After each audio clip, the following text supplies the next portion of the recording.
Welcome! In today's video, you'll learn how to delete your WhatsApp account completely. Whether you're switching to another app, taking a break from social media, or just want a fresh start, this simple guide will walk you through each step carefully.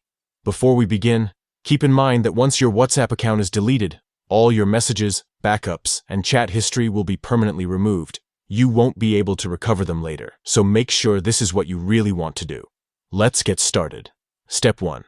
Open the WhatsApp app on your smartphone. Make sure you're using the latest version so that the options we mention appear exactly as described. Step 2.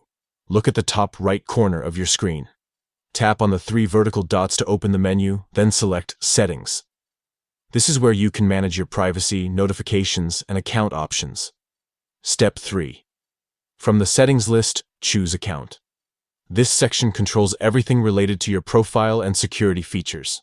Step 4. Scroll down until you see the option that says Delete Account. Tap on it to begin the deletion process. Step 5. WhatsApp will now ask you to confirm your phone number. Enter the same number you used when you created the account. Double-check that it's correct before moving on. Step 6. Once you've entered your number, tap on Delete My Account. WhatsApp will ask one final time if you're sure.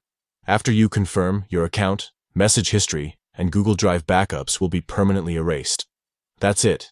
Your WhatsApp account has now been deleted. If you ever decide to return, you can create a new account using the same phone number. But it'll start from scratch like a brand new profile.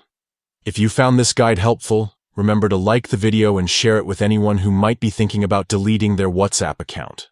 For more helpful step-by-step tech guides, make sure to subscribe and stay tuned for the next video.